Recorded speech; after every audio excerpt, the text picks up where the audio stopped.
Caríssimas senhoras, caríssimos senhores, amigos jovens, meus queridos irmãos espíritas, que Deus nos guarde e nos mantenha sob a sua paz. Era comum que periodicamente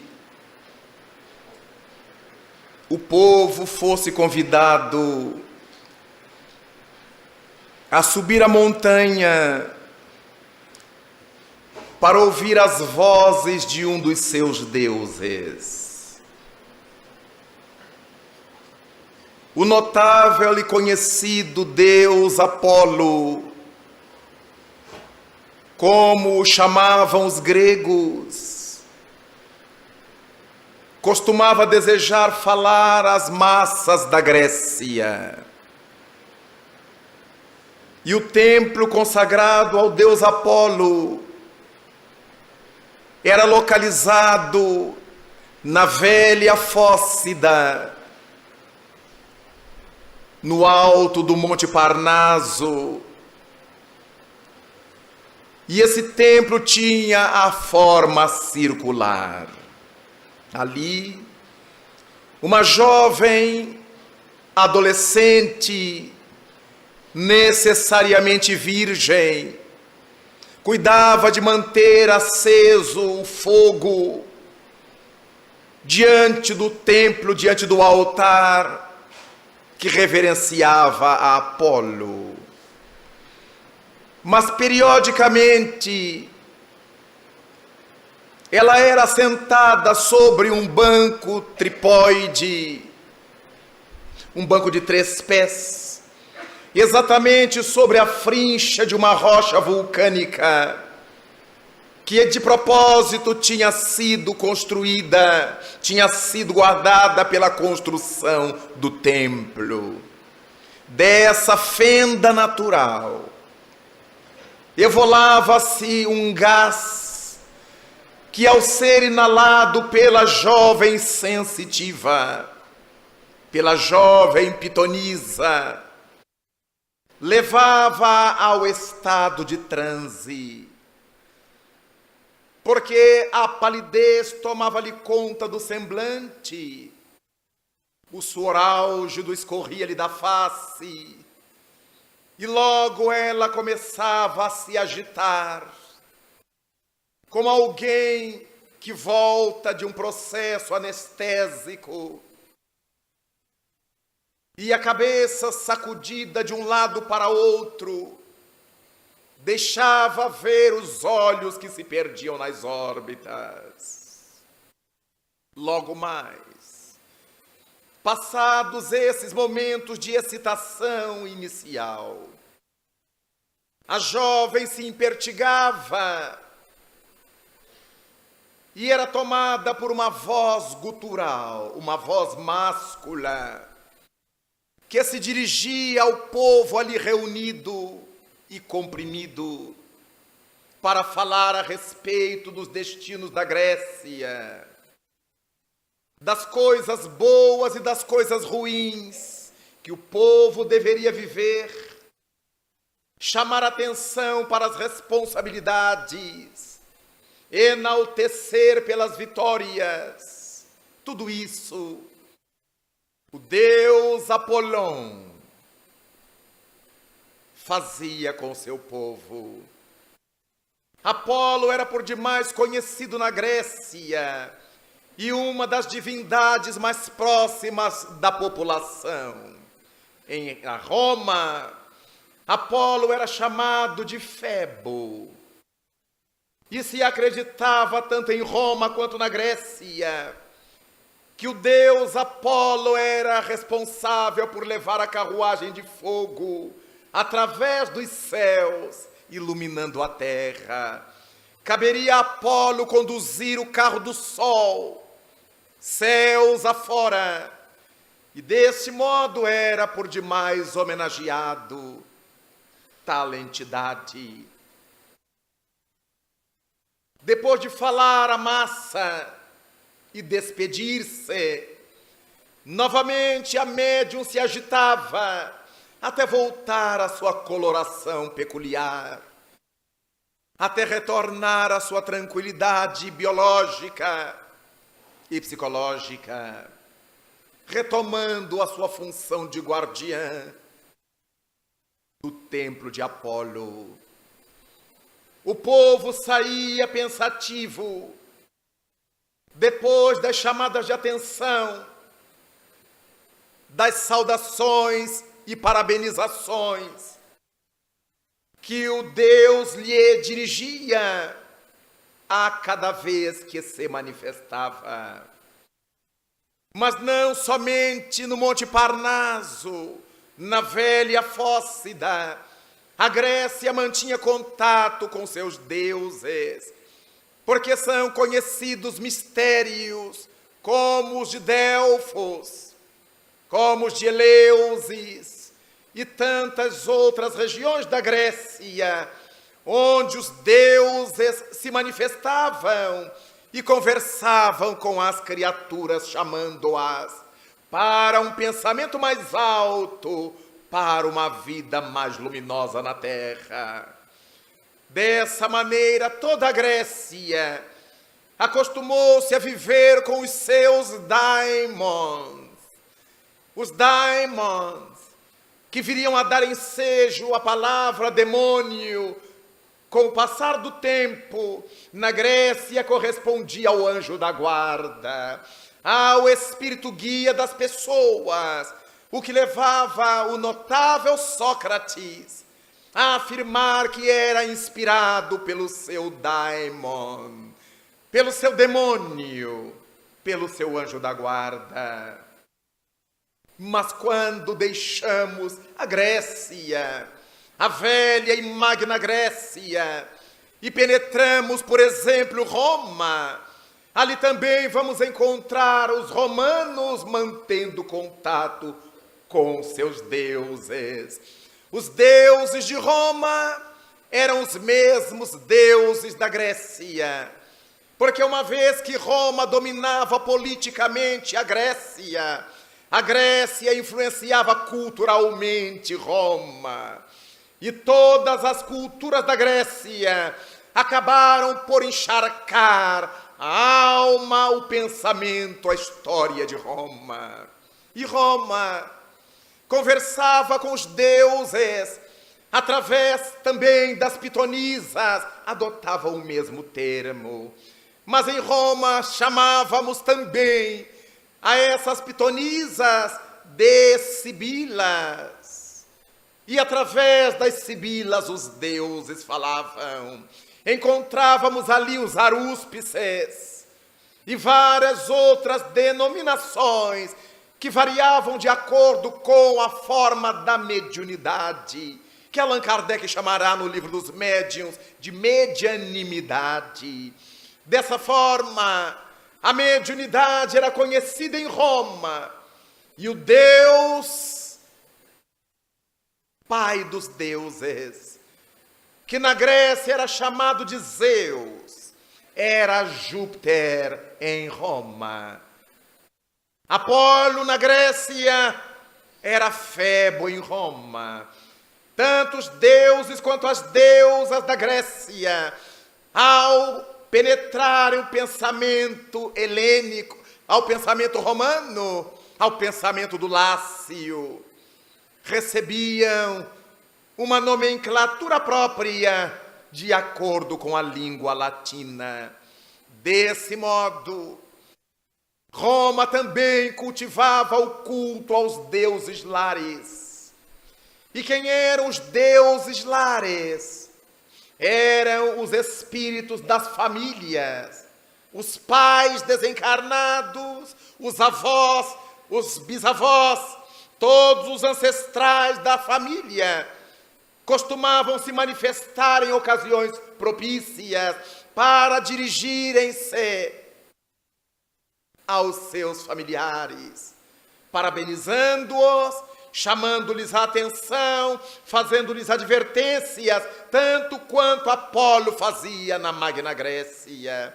Mas Roma costumava ter um contato com a morte muito especial. Os romanos tinham horror à morte. E por isso é que os cristãos passaram a se reunir nos cemitérios de Via Ápia, porque sabiam que os esbirros do César, que os exércitos de César não iriam atrás deles, porque os soldados temiam contato com os mortos, com a morte. Mas em Roma, uma das violências maiores, uma das ameaças mais terríveis que alguém poderia fazer a outro alguém, era dizer que depois de sua morte não seria seu corpo sepultado. Porque a alma cujo corpo não fosse sepultado passaria a vagar pelo mundo em desespero, donde surgiu a expressão de alma penada, porque ela penaria aqui e ali, sem paradeiro, desde que o corpo não fosse devidamente sepultado. Por isso, os familiares colocavam entre os lábios do cadáver uma determinada moeda romana, cujo valor permitiria que esses mortos pudessem atravessar o rio Letes, o rio do sono, ou rio da morte,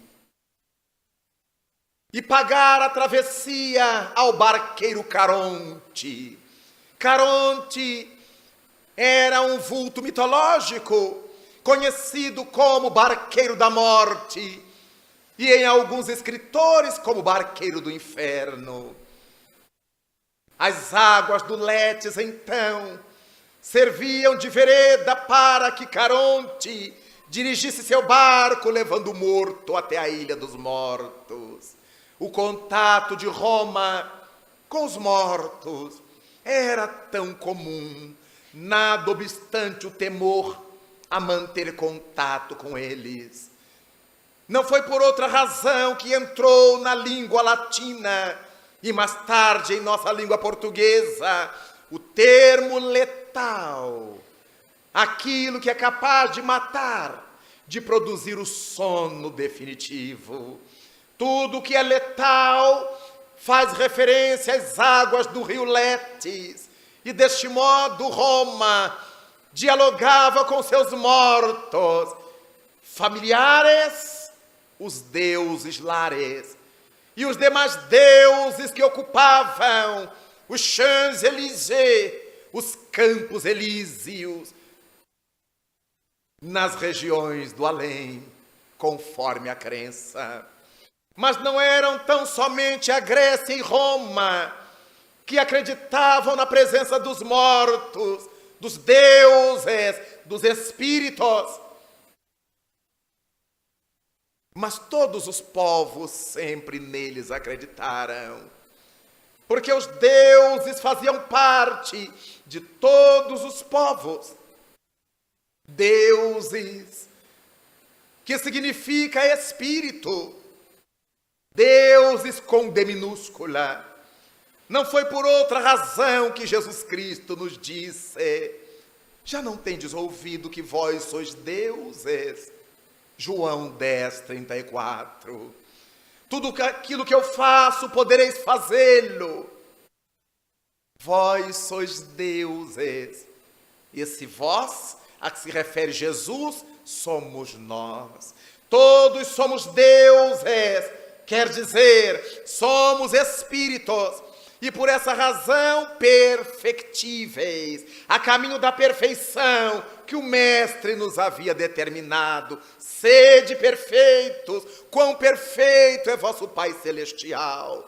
Estamos nessa marcha a duras penas, mas enquanto Grécia e Roma dialogavam com seus mortos, se penetrarmos a Hebreia, ali acharemos o povo hebreu dialogando com os deuses, porque o povo hebreu foi politeísta até que Elias, o profeta Elias, conhecido como profeta de Jeová, tivesse desafiado o príncipe Acabe, sumo sacerdote do deus Baal, para que pudesse ele demonstrar que era o Deus Baal o verdadeiro Senhor de Israel. E como não teve êxito o príncipe Acabe, Elias pôde demonstrar que era Jeová, o Senhor Yahvé, aquele que é o grande Senhor de Israel. Então, o povo hebreu passou a ser monoteísta, depois que Elias teve vitória sobre Acabe e mandou decapitar às margens do rio Quinzon 450 sacerdotes do deus pagão, o que lhe rendeu mais tarde, conforme ensinam os Espíritos, o pagamento desse débito horrendo, sendo decapitado pelas ordens de Herodes, a pedido de Salomé, sob os auspícios de sua mãe, Herodíades. O resgate pela decapitação daqueles 450 sacerdotes, conforme nos narra o Velho Testamento. Entre os hebreus, conhecemos no Velho Testamento judaico o rei Saul, primeiro rei hebreu, que desejava uma resposta de Jeová, uma vez que o exército filisteu acampara em torno de Israel, provocando Israel para a guerra. O exército filisteu era mais forte, mais potente, mais bem armado, e por isso o rei Saul procurou, através dos sonhos, um contato com Jeová, sem qualquer êxito. Jeová estava aborrecido com o rei. Naquela época os deuses ficavam aborrecidos com os homens, então não queria dar nenhuma informação. E através dos sonhos, era muito comum que no passado as criaturas encarnadas mantivessem contato com os desencarnados. Até hoje é assim. Quantas vezes nós sonhamos com os nossos entes queridos que já desencarnaram, que conversam conosco, que dão-nos conselhos ou que nos atormentam, mas muito diferentemente da seriedade que se dava a esses fatos nas épocas passadas. Nesta atualidade, o povo procura saber qual é o número da cova do morto para jogar no bicho, para jogar na loteria. Sonhei com vovó, qual é o número da urna, qual é o número da carneira, para poder jogar no bicho, fazer a fé. Entramos nesse labirinto materialista, apesar das nossas crenças terem apelido de espiritualistas. Daí não conseguimos mais registrar os aconselhamentos dos mortos através dos sonhos, o que se caracteriza como uma forma de mediunidade. Todas as vezes que mantemos contato com mortos durante o sono, trata-se da mediunidade onírica, ou simplesmente trata-se de onirismo. Daí, pelos sonhos, Jeová não respondeu ao rei Saul. O rei foi ao templo de Salomão e pediu ao sacerdote que jogasse para ele o Urim, o Tumim. Urim e Tumim correspondia a tabuleiro de ouro, um grande tabuleiro de ouro, desenhado com várias figuras que tinham sido lavradas sobre ele. E o sacerdote atirava sobre esse tabuleiro de ouro algumas pedras preciosas, de valores e cores diferentes. E de acordo com a posição dessas pedras no tabuleiro, junto às figuras, os sacerdotes interpretavam qual era o recado do Senhor para as criaturas.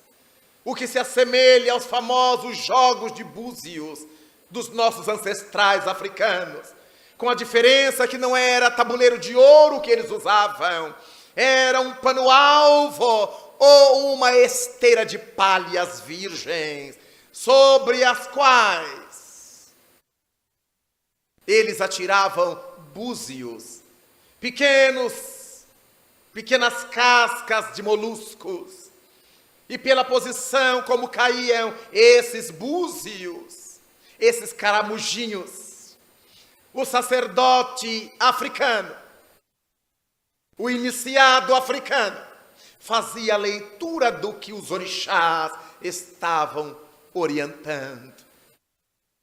Nem pelo Urim, nem pelo Tumim, o rei Saul obteve a resposta de Jeová, estava de mal mesmo.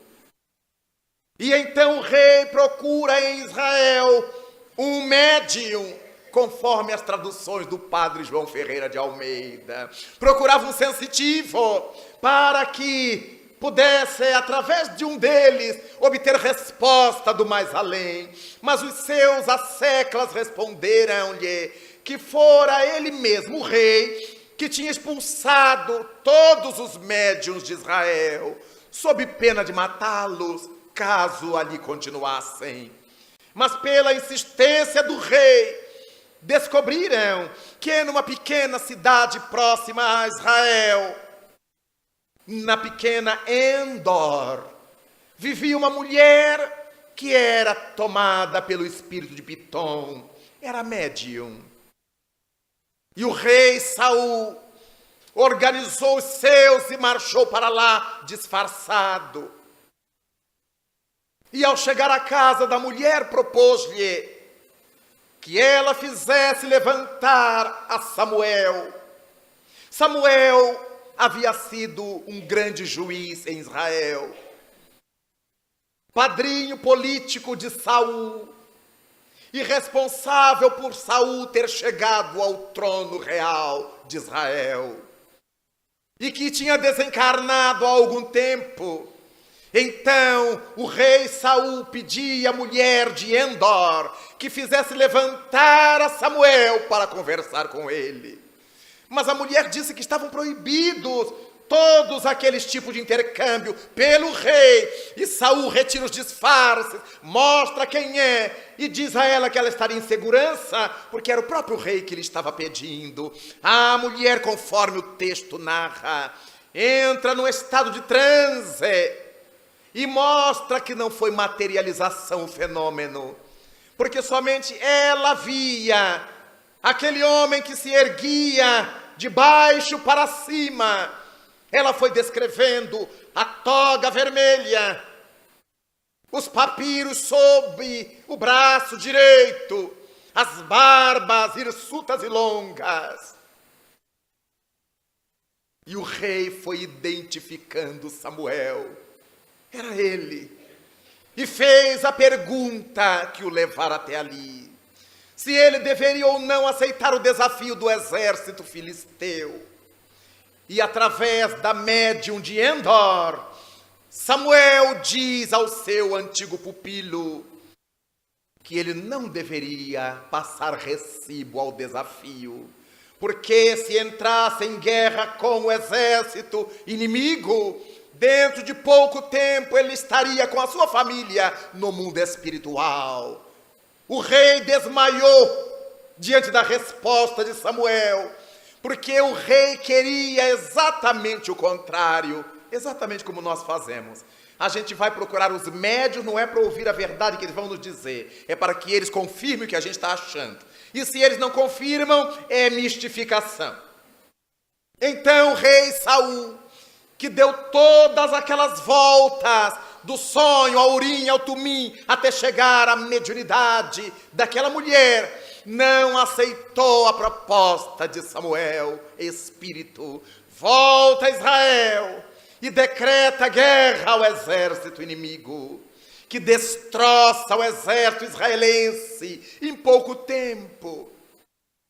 2 soldados acompanham o rei hebetado, porque ele vira partir seus 2 filhos.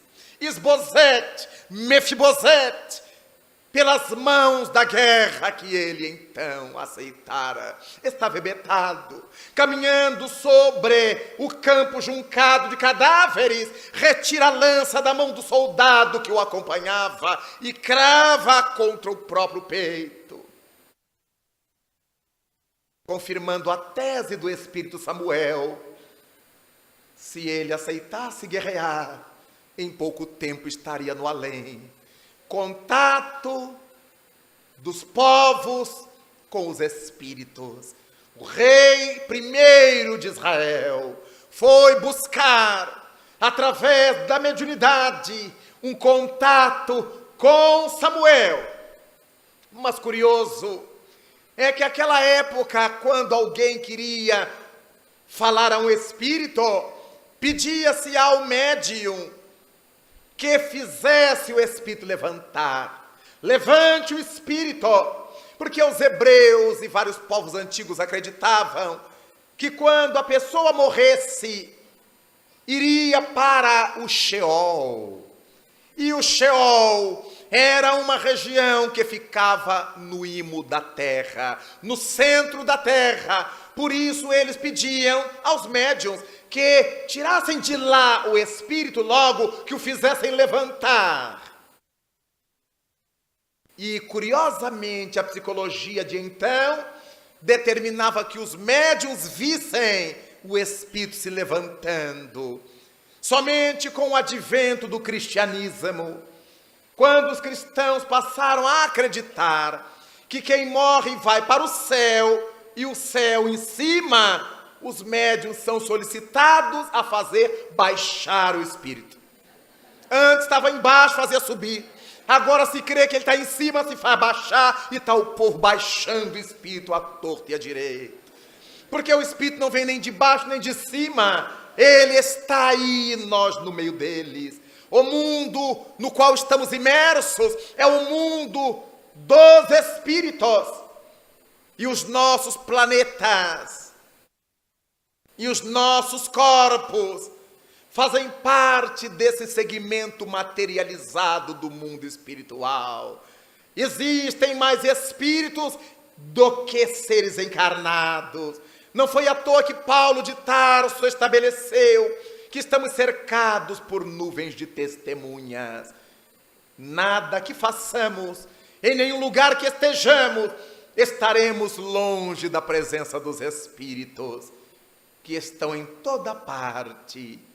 Mas se sairmos de Israel, onde os fatos de ligações espirituais são abundantes, e nos deslocarmos à África, e chegarmos ao norte africano, nas terras do Egito, ali acharemos os hierofantes, o nome que o Egito dava aos médiuns, hierofantes. E esses hierofantes eram responsáveis pelas comunicações com os deuses egípcios. Reinava no panteão egípcio o casal divino, que eram dois irmãos que se consorciaram. Um dos casos curiosos em que dois irmãos se casam e são deuses. É um caso de teoincesto. Ísis e Osíris eram irmãos, segundo a mitologia egípcia. E o povo desejava iniciar-se na mediunidade, nos registros espirituais, o que nós chamaríamos hoje pessoas que querem desenvolver a mediunidade. Naquela época no Egito, as pessoas queriam iniciar-se na capacidade de registrar o além. Depois de vários passos trabalhosos, de várias etapas de testes, o candidato a sensitivo visualizava os véus da deusa Ísis. E somente quando ele os visualizava, eram tidos como desenvolvidos. Os deuses abundavam no Egito. E ali então, falavam as massas. Mas se deixarmos essa região da África e penetrarmos o miolo do continente africano, ali acharemos a crença nos deuses africanos, dentro da mitologia da África. E seus deuses, curiosamente, eram criaturas que nunca tinham nascido na terra, conforme acreditavam. Eram chamados orixás, semideuses, e representavam os vários segmentos da natureza, os reinos com os seus segmentos.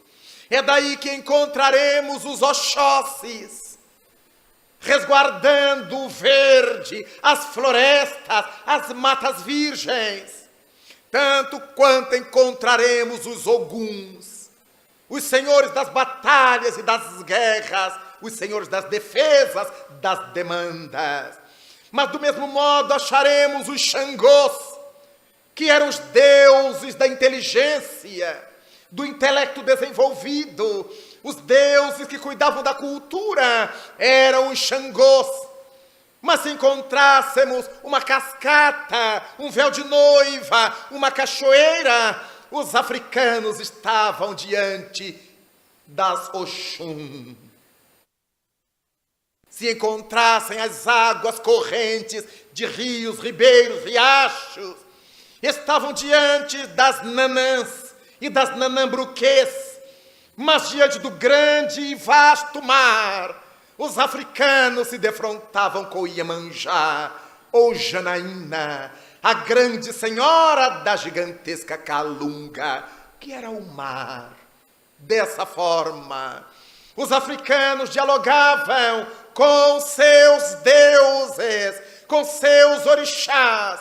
E é dessa maneira que os mortos, já que os orixás africanos eram seres nunca nascidos na terra, mas as crenças do candomblé africano admitia a presença de almas de mortos. E a presença de almas de mortos nesse culto recebeu o nome de Eguns, não confundir com os senhores das guerras, os Oguns. E os Eguns, que eram almas humanas desencarnadas, eram incumbidas de levar mensagens, eram mensageiras dos orixás, os Exus, senhores da vitalidade. Diziam os africanos que todas as pessoas precisavam ter seu Exu, porque tinham vitalidade. Somente nos cultos afrocatólicos brasileiros, que surgiram no Brasil no século XVI, com o nome de Umbanda, é que os Exus passaram a ser homens e mulheres da meia-noite, que fumam, que bebem, que disputam pelejas, que são capazes de fazer o bem e de fazer o mal. E aprendemos no livro dos Espíritos que, em verdade, eles fazem mesmo é o mal. Ninguém pode fazer o bem e o mal ao mesmo tempo. Dessa maneira, vemos os povos antigos mantendo contato com seres espirituais. Mas se sairmos da África e adentrarmos a Ásia e chegarmos até a Índia, acharemos os milhares de deuses indianos, desde a trindade indiana, formada por Shiva, por Vishnu e Brahma, até os demais centenares de deuses, como Ganesha, que está em moda agora na telenovela, como a deusa Kali, e variadas outras centenas. Esses deuses se comunicavam com as massas indianas, aqui e ali, através dos rishis, a maneira como os indianos chamavam os médiuns do seu país, os rishis. Mas desse modo, saímos da Índia, penetramos as terras de Zoroastro, a Pérsia milenar. Zoroastro, que também é conhecido como Zaratustra.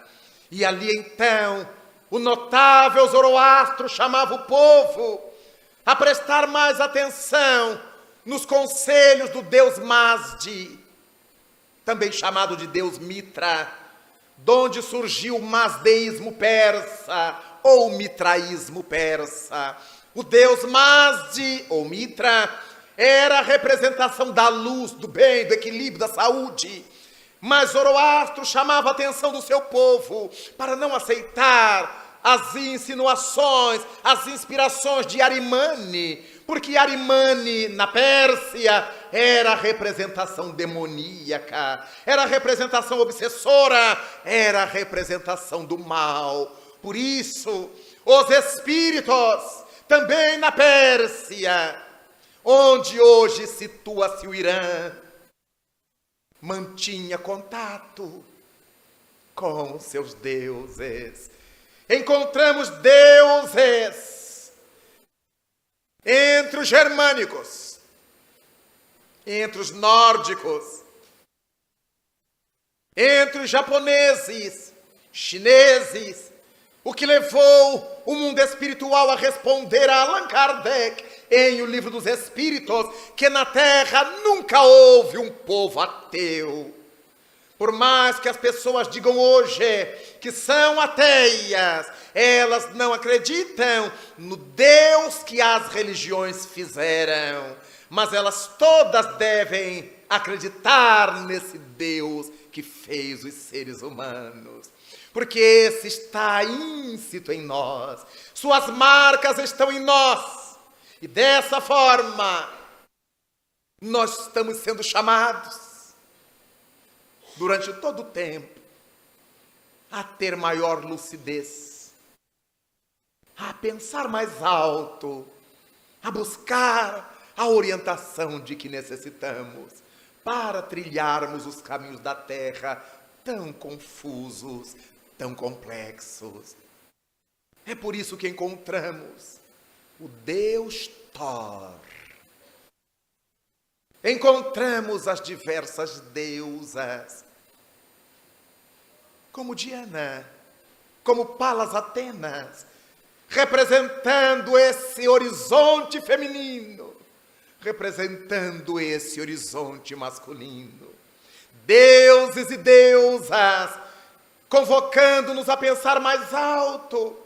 E curiosamente nos damos conta de que eram os espíritos, porque em todas as mitologias encontramos a presença dos deuses maiores, dos deuses medianos e dos deuses menores.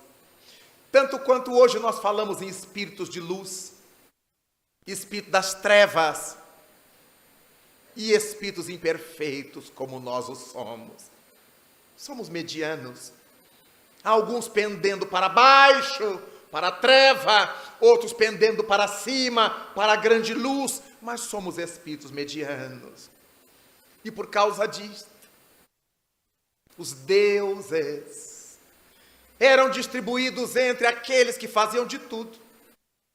Tínhamos tantos deuses que iluminavam a terra, os deuses do amor, da fraternidade, os deuses da família, como tínhamos os deuses da guerra, da prostituição sexual, deuses do sexo. A marinhagem romana, quando partia do porto de Óstia, na direção do porto de Alexandria, no Egito, ficava em febre, não vendo a hora de chegar a Alexandria, para que pudessem desembarcar e procurar o culto da deusa Cotito no Egito. A deusa Cotito era a deusa da prostituição. E a marinhagem, para participar das orgias na intimidade do templo, precisava banhar-se em águas perfumadas à entrada do templo. E esses indivíduos que mergulhavam os marinheiros na água para limpá-los das impurezas eram chamados de baptas, imersores. Baptas, aqueles que imergem ou submergem alguém ou alguma coisa. Daí, essa cultura chegou do Egito à Grécia. E quando João, o discípulo que antecedeu a Jesus, o que foi decapitado, João o Batista, quando ele teve ensejo de visitar a Grécia, travou contato com esse ritual de iniciação, gostou desse ritual de iniciação e levou-o para Israel. Por isso é que a partir de um momento encontramos João imergindo as pessoas nas águas do Rio Jordão para limpá-las das impurezas. Arrependei-vos, porque está próximo o reino dos céus. Ele tinha aprendido essa técnica de imergir as pessoas com os sacerdotes gregos, porque a palavra bapta é grega. Então ele ficou chamado de João o Bapta, João o Batista, aquele que batiza, aquele que imerge. E hoje já virou um nome só, João Batista, e mesmo quem tem o nome não sabe de onde esse nome nasceu. É o imersor, aquele que mergulha alguém ou algo em água no ritual da iniciação. Deuses variados para os variados povos e gostos.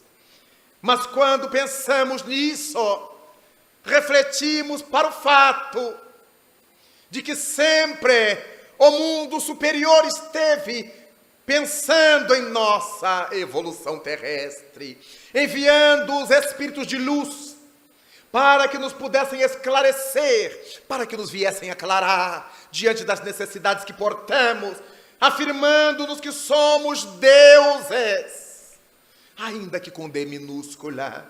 Somos espíritos e que nos cabe fazer brilhar a nossa própria luz, como ensinou Jesus.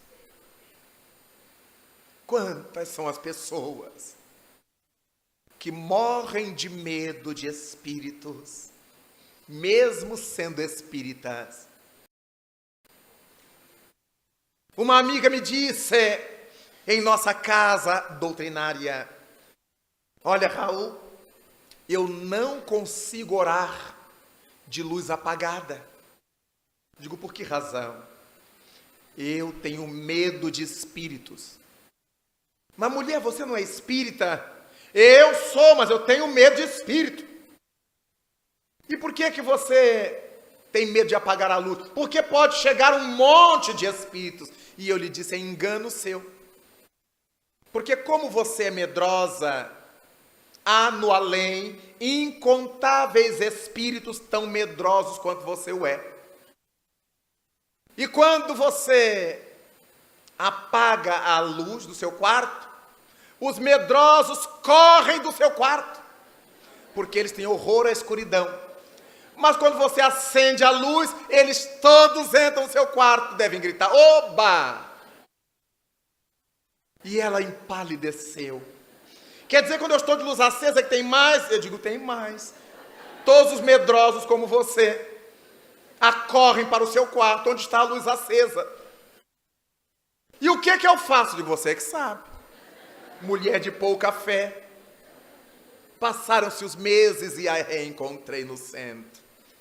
E aí, como é que você resolveu a questão? Ah, Raul, comprei uma dessas lâmpadazinhas de quarto de bebê, porque não está nem claro e nem escuro.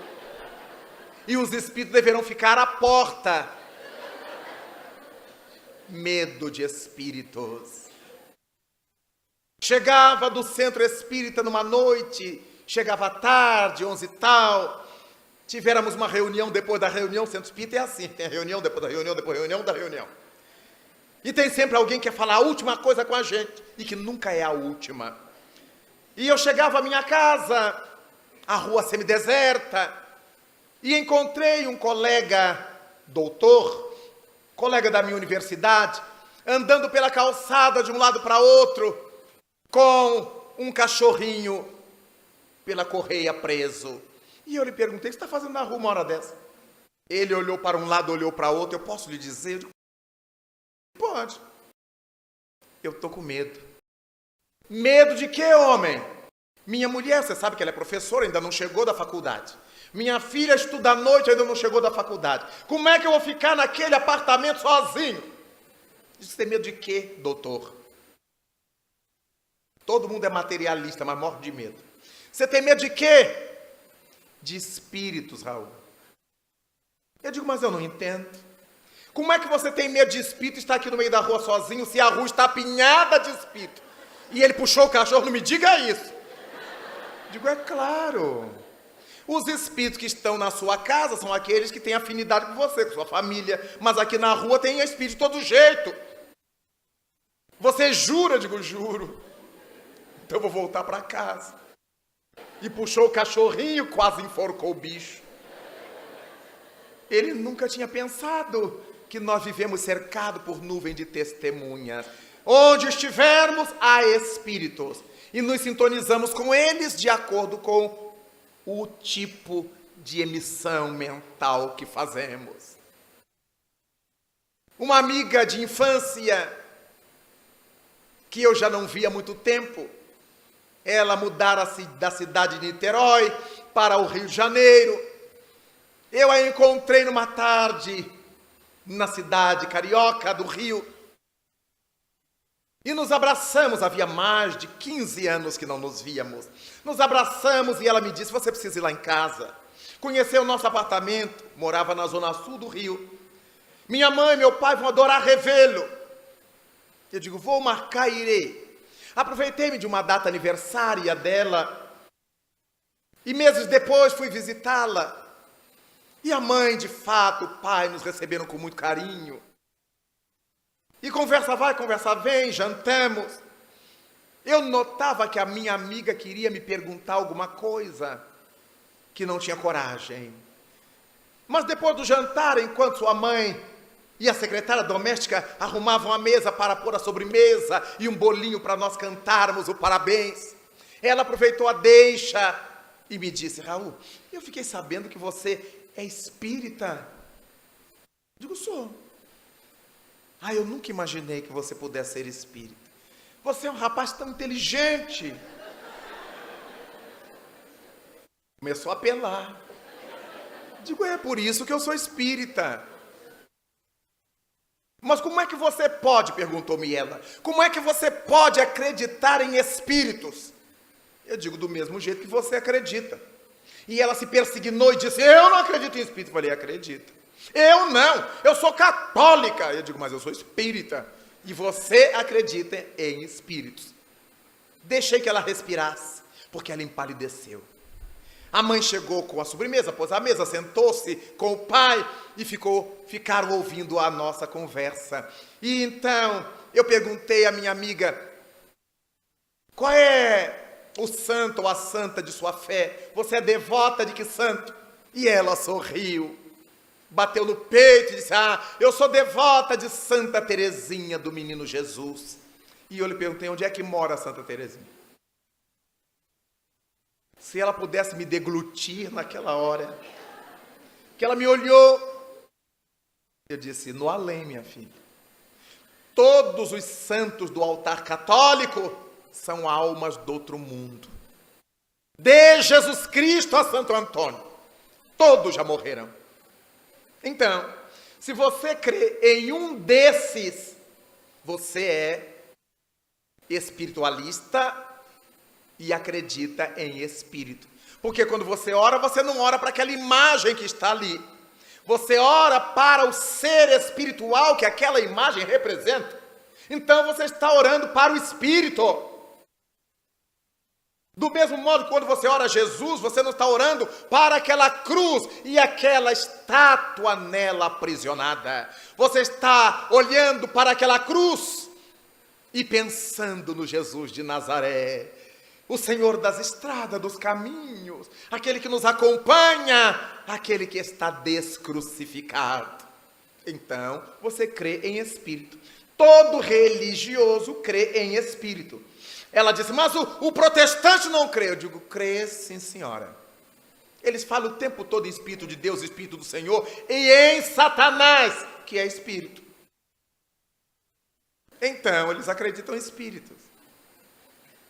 Lembrei-me, enquanto conversava com ela, de que Allan Kardec, em O Livro dos Médiuns, se refere àqueles grupos de pensamento, aquelas escolas de pensamento espiritualista que são unispíritas.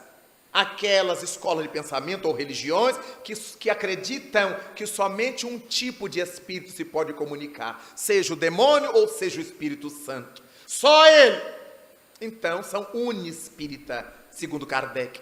Mas o espiritismo forma dentre as polispíritas as crenças que admitem que qualquer tipo de espíritos pode comunicar-se.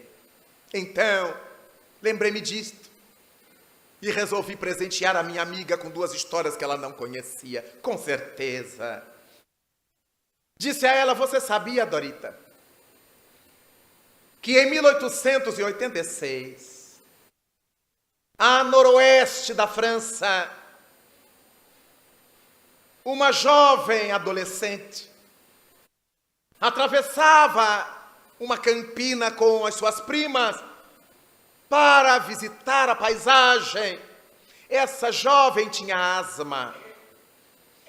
E para atravessar o pequeno regato, quis, como as suas primas, retirar dos pés as sandálias. E ao desatar as sandálias, disse ter ouvido uma voz que lhe impediu de retirar dos pés os calçados. E quando ela se volta para o lugar de onde vinha a voz, afirmou ter visto uma Madonna, uma senhora jovem, que disse-lhe, eu sou Maria, a mãe de Jesus. As primas não viram nem ouviram nada. Somente a pequena Bernadette Soubirous é que ouviu e viu, pelo menos assim afirmou. E aquela visão de Bernadette pediu-lhe para que no dia seguinte voltasse ao local, naquele horário, levando o pároco da cidade. E a moça foi ao pároco, disse o que tinha visto, fez a convocação, e no dia seguinte uma parte enorme da cidade estava lá com o padre. E novamente Bernadette disse ter visto a Virgem e transmitiu seu recado ao padre, que não viu nada, apenas ouviu o recado de Bernadette. Mas naquele dia, a Virgem disse à jovem que retornasse no outro dia com o padre e com o bispo regional. E o padre fez contato com o bispo regional e estavam todos lá na montanha, diante de uma gruta, na qual ninguém registrava nada, apenas a jovem Bernadette Soubirous. O bispo achou tão interessante, tão importantes aquelas observações que a menina transmitia, que sacralizou o local. E o departamento de Lourdes tornou-se um dos mais visitados da França. E o bispo criou ali o culto à Nossa Senhora do lugar, Nossa Senhora de Lourdes. Nenhum padre jamais tinha visto, nem o bispo, nem o papa. Acreditaram numa visão mediúnica que ninguém garante que foi ou não verdadeira. Se fosse coisa espírita, o povo queria prova científica.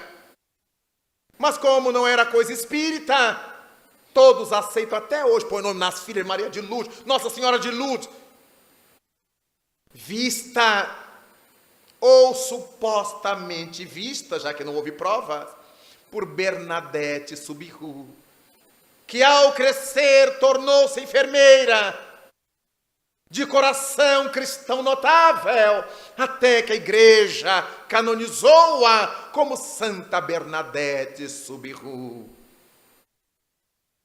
Mas no século XX, enquanto explodia no mundo a Primeira Guerra, no ano de 1917, na estrada que liga Santarém ao Porto, em Portugal, numa região chamada de Cova da Iria, no departamento de Fátima, 3 crianças, pastoras, filhas de pastores, netos de pastores, logo eram 3 crianças analfabetas, em Portugal de 1917, afirmaram ter visto no topo de uma azinheira, árvore nativa da região, uma Madonna, uma virgem, que afirmava ser Maria, a mãe de Jesus. Francisco, Jacinta e Lúcia falaram aos seus pais da visão. E os pais foram à igreja e falaram para o sacerdote, que mandou a informação ao bispo, que enviou-a a Roma. E ali, naquele local da azinheira, foi erguido o templo para o maior culto mariano do mundo, o culto a Nossa Senhora Dali de Fátima. Jamais alguém questionou. Ninguém questionou se não foi um golpe da religião dominante. Porque durante a guerra o povo estava desaparecendo da crença, das religiões, da igreja. Será que não foi um arranjo? Ninguém jamais discutiu. Será que as crianças viram mesmo? E como, sendo elas analfabetas, guardaram 3 segredos, que até hoje os cristãos católicos não sabem qual é o último, que ninguém revela a ninguém. Será? Se fôssemos nós, os espíritas, a dizer que vimos alguém,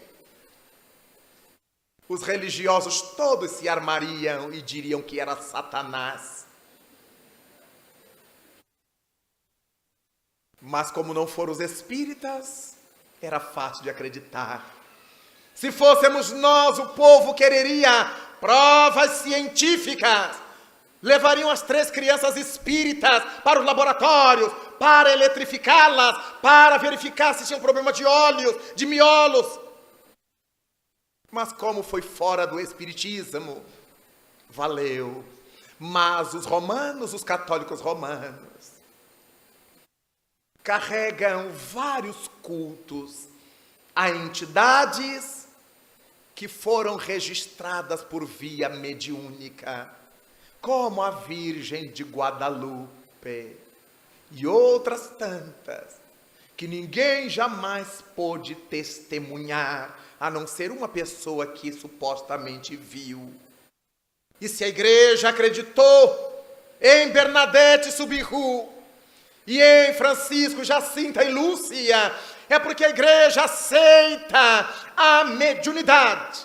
Não importa chamar de dom do Espírito Santo, não importa que se chame de 6º sentido, o que importa é saber que através desse dom do Espírito Santo, ou desse 6º sentido, aqueles que estão encarnados conseguem contatar aqueles que estão desencarnados. Dessa forma, os Espíritos estão chamando-nos a pensar mais alto, porque todos nós somos espíritos. Não estamos na terra para um passeio, para um convescote, para um piquenique. Estamos na terra para uma missão de saber e de sentir. Uma missão que atua sobre a nossa inteligência e sobre o nosso sentimento. O que levou o Espírito de verdade a nos deixar apenas 2 mandamentos. Espíritas, amai-vos, eis o primeiro ensino. Espíritas, instruí-vos, eis o segundo. Cabe a nós, os espíritas, ou aqueles que são simpatizantes, que se aproximam desse manancial abençoado do Consolador, que possam ler, estudar, para compreender e se libertar. Há pessoas que têm tanto medo de espíritos, que não tocam em livro espírita, como se ao tocar no livro espírita, alguma coisa os fosse dominar. Como se ao tocar um livro espírita tivessem que se tornar espíritas. Como se ao ler um livro de história, nós nos convertêssemos em historiadores. Como se ao ler um livro de matemática, pudéssemos nos tornar matemáticos. Não. Diminuímos a ignorância histórica. Diminuímos a ignorância matemática. Quando lemos um livro espírita, diminuímos nossa ignorância em torno dos espíritos ou do espiritismo. É deste modo que em toda parte estão os espíritos. Em dada ocasião, tendo acabado de atender a um programa de conferências numa cidade do interior mineiro, um casal muito querido aproximou-se de mim, informando-me que a organização local tinha estabelecido que eu iria ficar hospedado em casa deles. Era um casal jovem, casado há 5 ou 6 anos, com uma criancinha pequena de 1 ano e pouco, e moravam numa fazenda próxima de onde eu estava.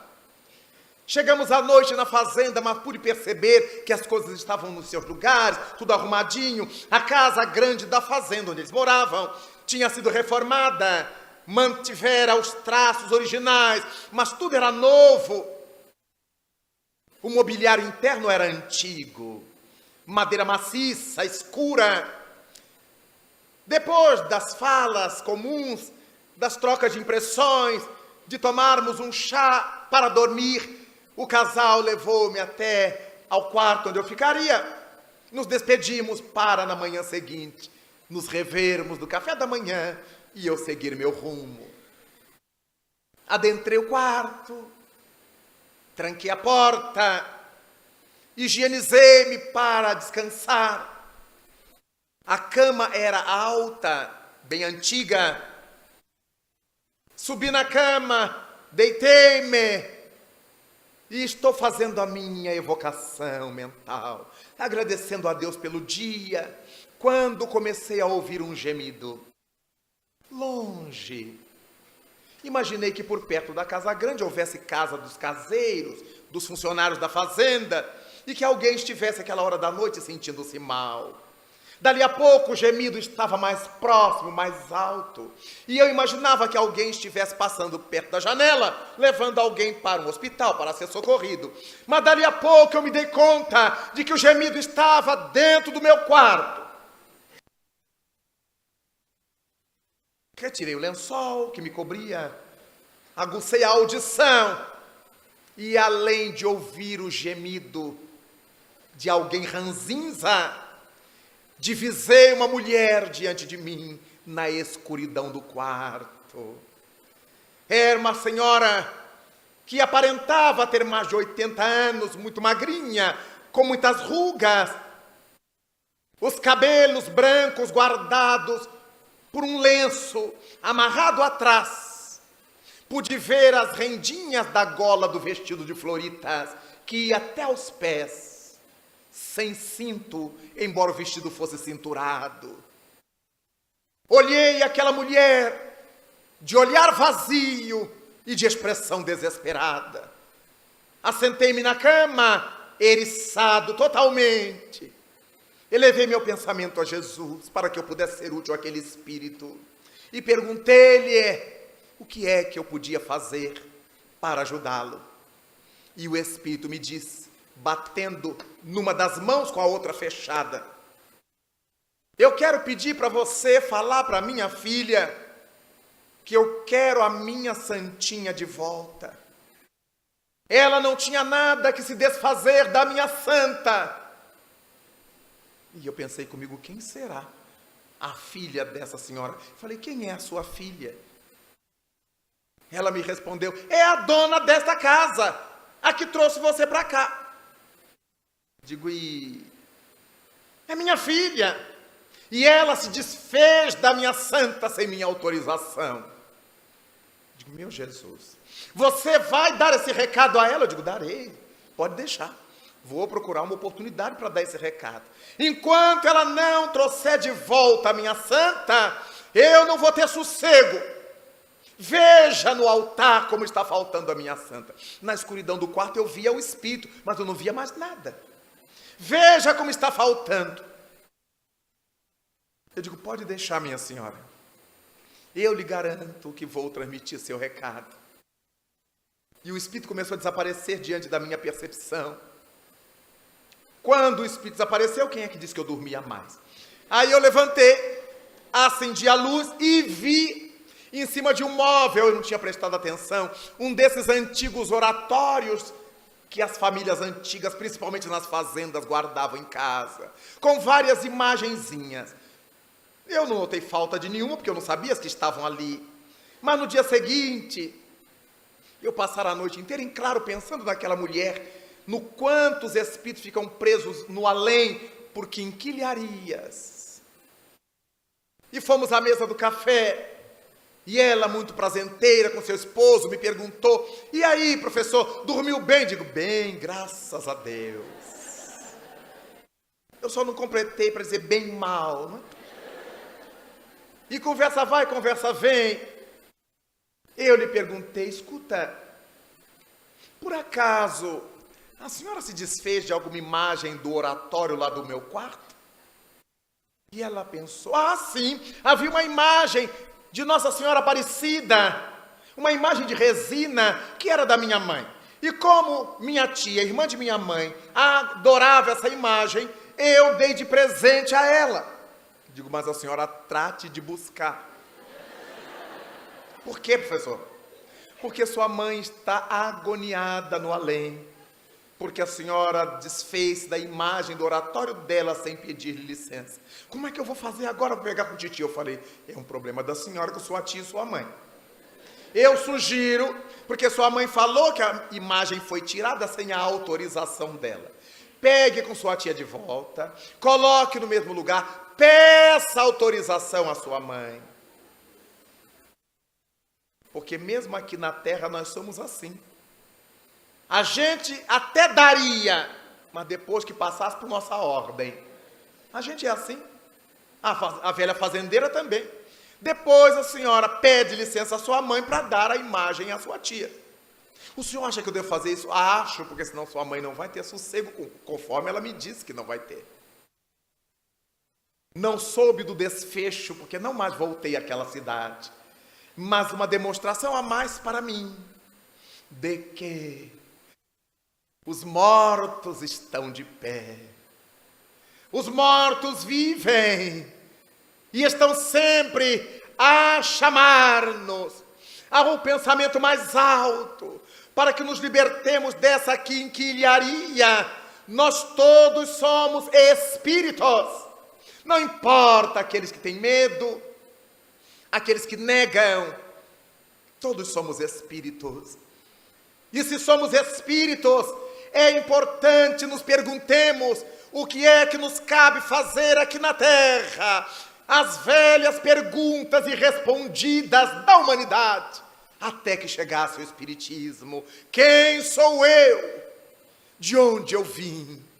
O que é que me cabe fazer na terra e para onde irei depois da morte? Daí então, aqueles nossos entes queridos que se foram, continuam de pé. Às vezes, onde chego, encontro pessoas cheias de boa vontade, de sentimentos verdadeiros, que me pedem mensagens dos seus entes queridos. Às vezes repito o que dizia o velho Chico Xavier, de saudosa memória: o telefone do além toca de lá para cá. Embora haja muita gente hoje inventando mensagem para engabelar os outros, isso não cabe aos médiuns espíritas. Enquanto muita gente recebe hoje algumas dessas mensagens falsas, descobrem a falsidade e depois culpam o espiritismo, afirmam que foram iludidas pelo espiritismo ou pelos espíritas. E isso é uma inverdade, porque o espiritismo nunca nos mandou sair catando mensagens aqui e ali. Disse-nos isto sim, conforme as páginas finais do Evangelho segundo o Espiritismo, para que aprendêssemos a orar pelos nossos mortos, oração pelos que desencarnaram. Mas não pede para que nós saiamos a chamá-los como se não tivesse bastado a vida deles na terra. Nosso pai, nossa mãe, cansaram-se para nos criar, para nos dar um caminho, para nos orientar. Às vezes ouvimos seus conselhos, às vezes não. E depois que eles se libertam de nós, a gente ainda fica puxando-os para baixo, querendo que continuem a dar-nos a mamadeira que deram a vida inteira. Não temos a noção de que os nossos entes queridos desencarnados não têm apenas a nós que ficamos como seus entes queridos.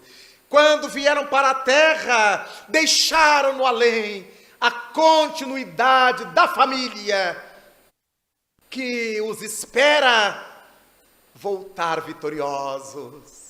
Daí que ninguém saia catando mensagem dos seus mortos, porque poderão ter sérias frustrações. A saudade que a gente tem não se cala com a mensagem que a gente recebe. Pelo contrário, é como quem está habituado ao cafezinho. Daqui a pouco é outro, daqui a pouco é outro. Quando nós quisermos mensagens dos nossos entes queridos desencarnados, silenciemos a mente, acalmemos o mundo íntimo e oremos por eles. Eles nos atenderão. Nenhuma mãe duvidará se ela própria sentir o abraço que só seu filho lhe dava. Nenhuma esposa duvidará ao sentir o afago que só seu esposo lhe fazia. Ou ele, aquele carinho que sua mulher lhe dava. Porque registraremos suas energias junto a nós.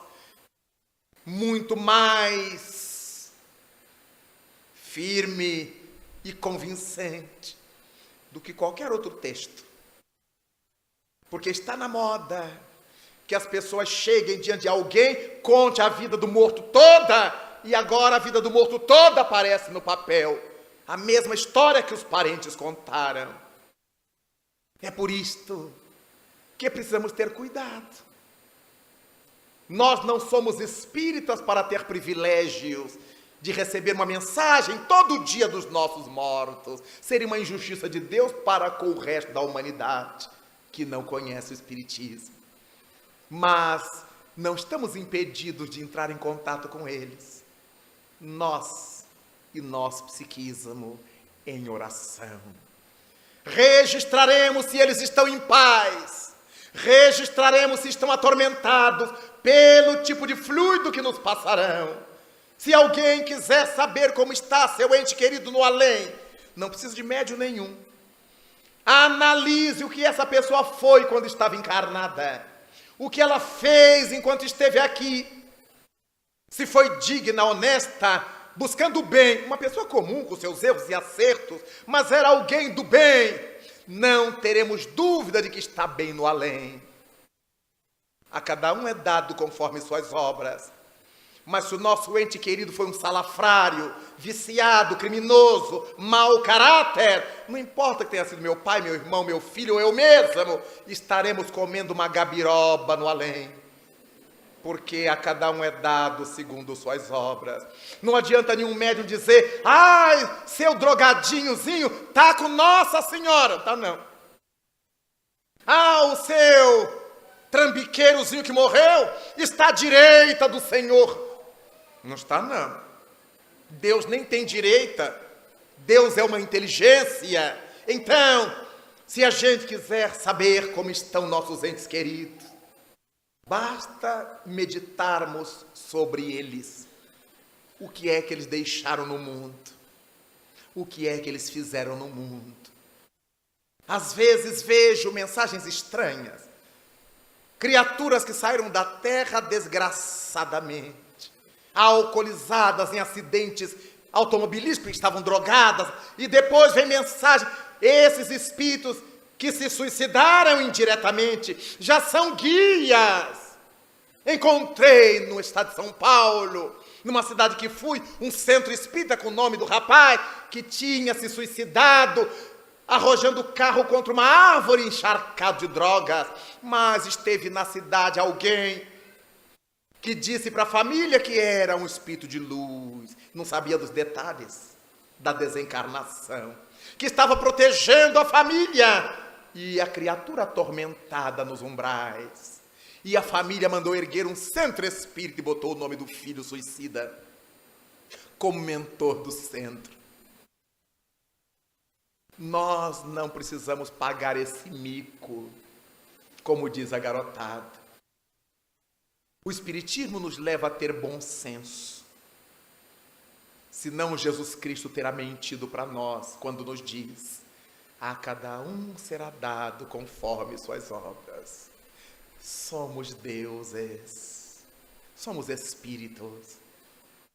Para nós, nesta atualidade, se raciocinarmos que os deuses são as entidades espirituais, estamos travando contatos hoje em dia com seres notáveis, deuses, com D minúscula, que povoam o nosso trabalho do bem, como o doutor Adolfo Bezerra de Menezes, como o Espírito Emmanuel, Lins de Vasconcelos, Joana d'Angelis, tantos outros benfeitores espirituais das nossas existências, que periodicamente valem-se da psicofonia, da psicografia, da materialização, da inspiração, para chamar-nos a atenção, a fim de respeitarmos a vida.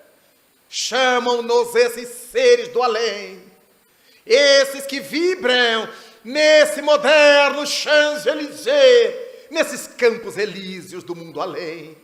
Chamam-nos para que saiamos da drogadição, desde aquele pau de fogo king size, que a gente justifica de tudo para não largá-lo, a taça ácida de alcoólicos que vão nos fazendo descer cada vez mais pelo mau uso que imprimimos ao corpo.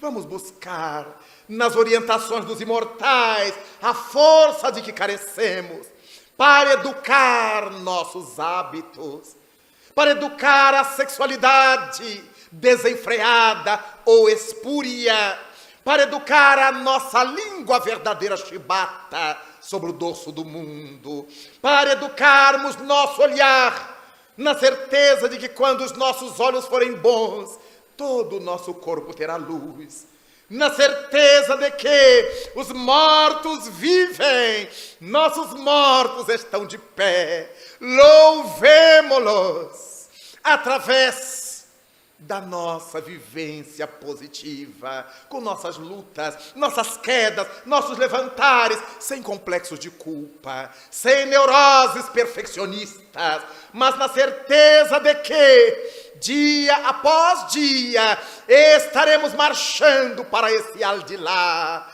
para esse mundo além, E é por essa razão que nesta noite peço a devida vênia dos senhores para lembrar-me de minha mãe, que há 53 anos, em 2007, jamais houvera escrito por meu intermédio nenhum texto de grande envergadura, mas em 2007, porque comemorava 40 anos de mediunidade espírita e de oratória, essa senhora magnífica para a minha vida pediu aos benfeitores que me cuidavam a oportunidade de ela poder compartilhar daquelas homenagens que todos estaríamos prestando a Jesus pela honra subida de haver me permitido durante 40 anos servir ao bem.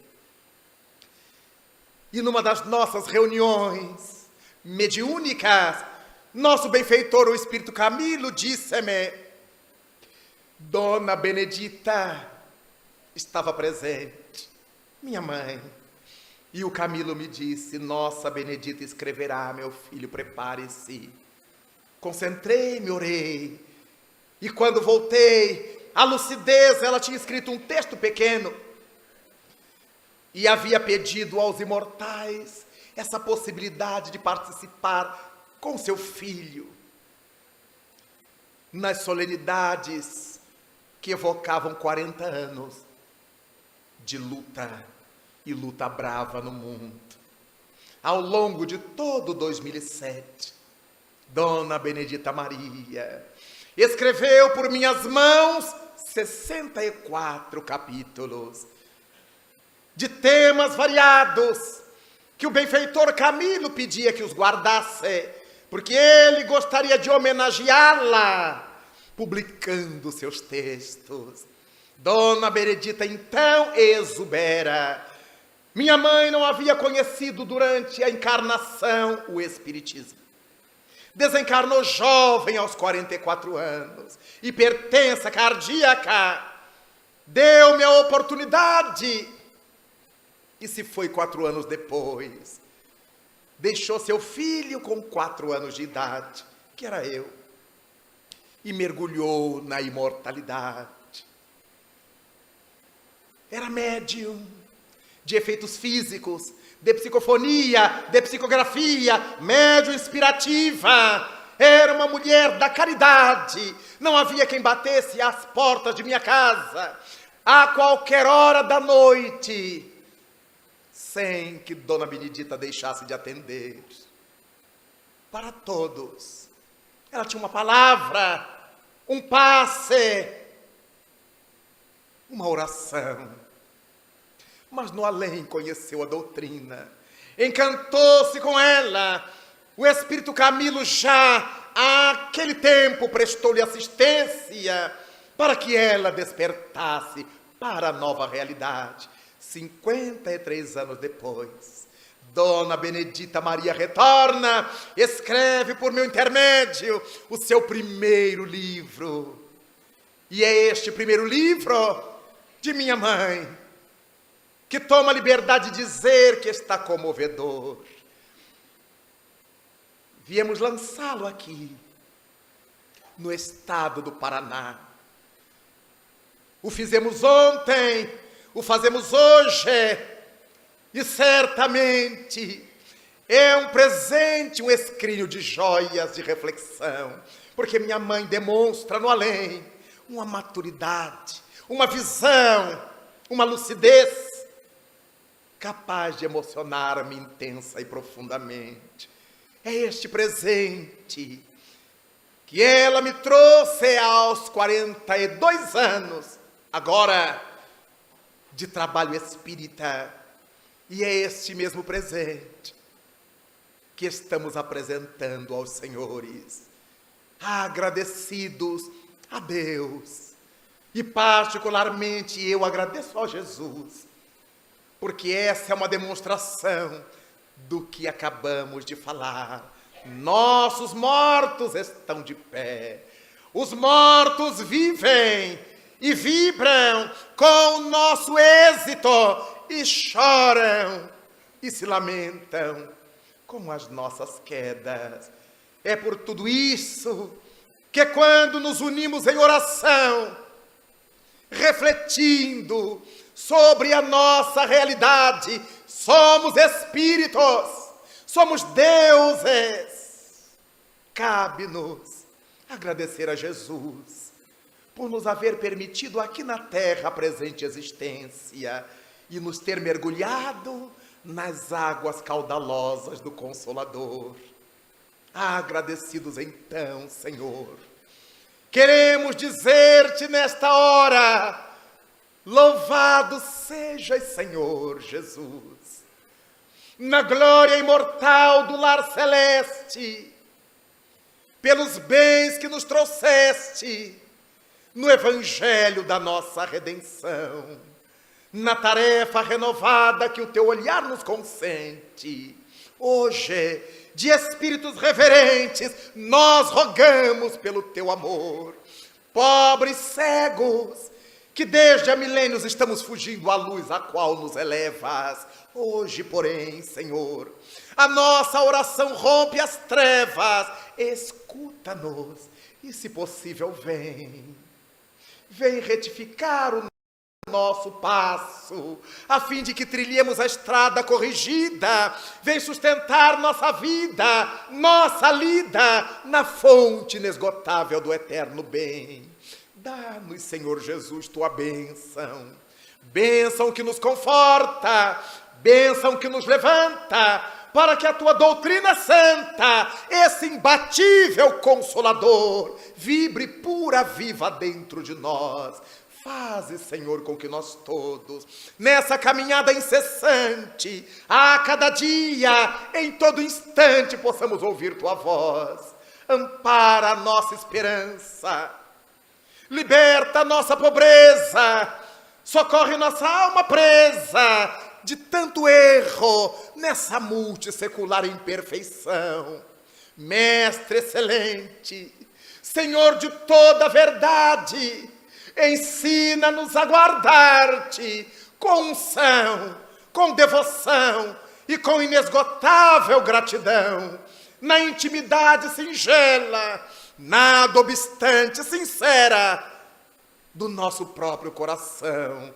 Obrigado, Pai da vida. Muito obrigado, Mestre amado. Muito obrigado, senhores.